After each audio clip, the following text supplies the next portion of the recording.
Go get it done. Yeah. All right, so the first free response problem here is we are given an airline plane that has 38 seats, but 41 tickets are sold. And we are going to try and figure out when is the plane full, when is it over full, and then when is it underfilled. And the first problem is asking, what's the probability that all passengers who show up for this flight will get a seat? Well, that would be if 36, 37, or 38 people show up. So I can take the probability of 36 plus the probability of 37 and plus the probability of 38 and just add those guys together, and that gives me 92%. What's the expected number of no-shows? Well, the expected number is the mean, but the no-shows, how many no-shows are there? Well, if 41 people show up, then there aren't any no-shows. But you can work out pretty quickly from there the distribution of no-shows. And the average, the mean, there is a formula for it. It's the sum of all the x's times the p of x values, but I prefer to use my calculator for these kind of jobs. So I'm going to go over here to my calculator. I've conveniently already built the distribution into L1 and L2. So I'm going to hit stat calc and run 1var stats, and it turns out the expected number of no-shows would be 4.1 on average. All right, given that not all passengers' seats are filled, so when is that? That's not the whole entire distribution. It's only when the plane is underfilled, so only when x is equal to 36 or 37. So not the whole distribution, we're only looking at when x is equal to 37, which I can box in right here. And this question is basically saying, what's the probability that x is equal to 36 given that x is equal to 36 or 37? So the 36 and 37, that when you add those together, that's a good 76% of the time.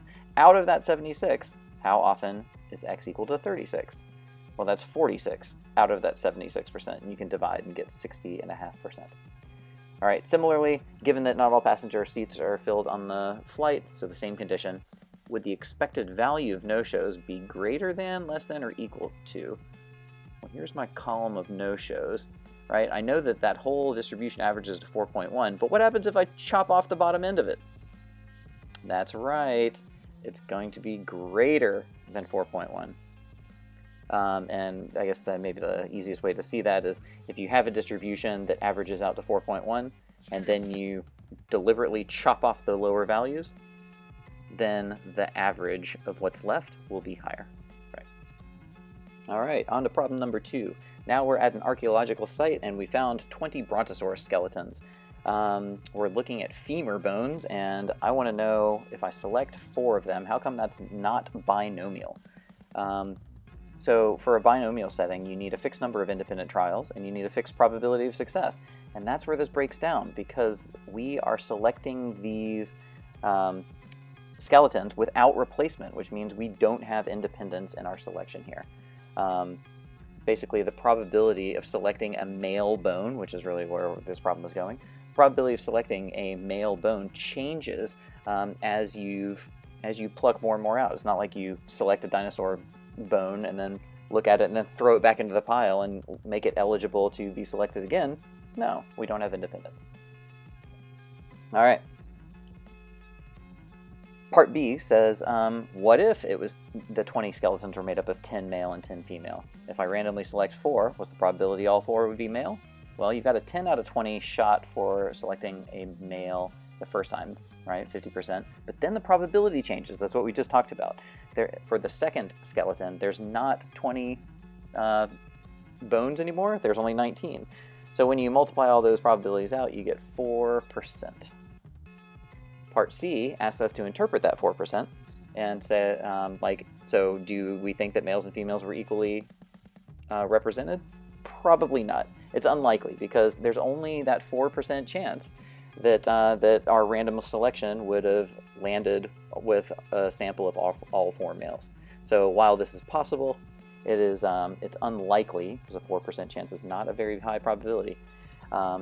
It's unlikely that the 20 bones were composed of 10 male and 10 female brontosaurs. And then part D, can we generalize this to all brontosaurs? Heck no, because we're only pulling these skeletons from like one site, one swamp, and honestly, we're only looking at the ones that were dumb enough to get stuck in the swamp and couldn't get out. So yeah, this is probably not a representative sample. To me, this is kind of like going out to the belt line and being like, oh my gosh, look at how fit everybody is. Not a representative sample.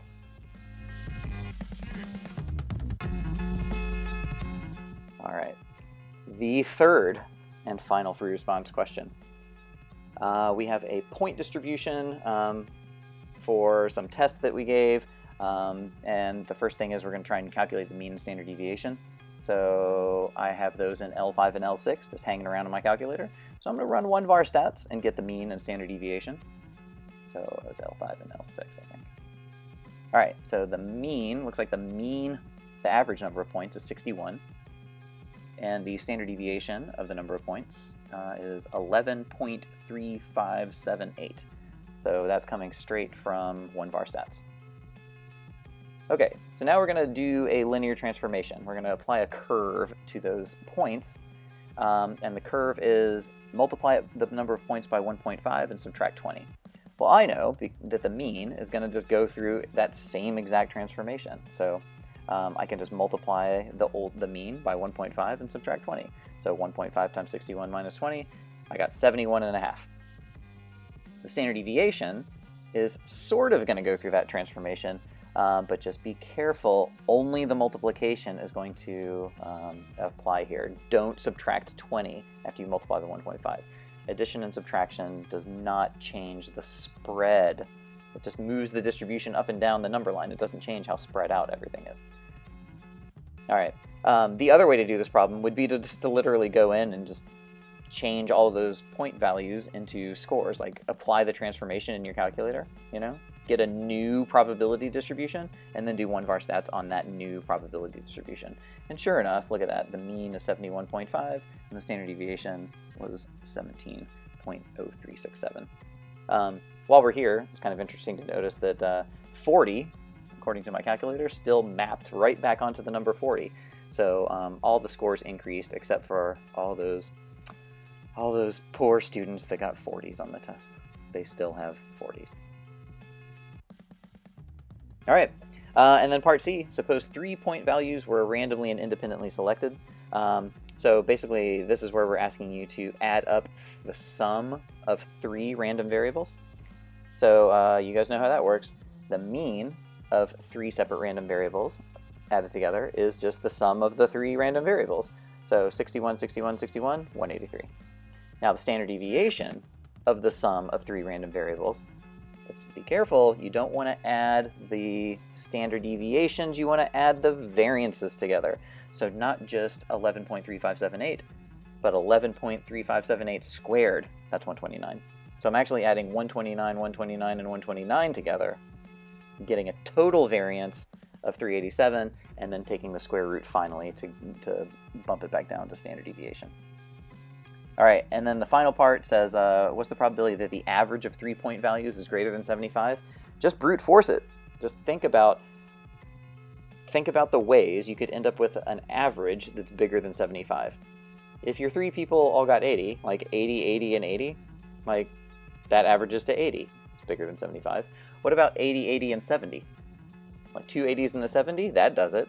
I've got 76.7. I guess there's a couple of ways that can happen, right? Because if you're going to do 2 80s and 1 70, the 70 could be in any one of those 3 positions. Right. But now check out what happens if you have 1 80 and 2 70s. Oh no, not bigger than 75. So it turns out there's only 4 ways you can get an average bigger than 75. So let's just work out the probabilities of each one of these. The probability of getting 80, 80, and 80 is just 0.1, 0.1, 0.1. The probability of 80, 80, and 70 is 0.1, 0.1, and what was 70? 0.3? Right. And that, of course, happens 3 different times. So we have the probability for each one of these events. All I got to do is add them all up. I get 1%. And that is the end of the free response walkthrough. Good luck.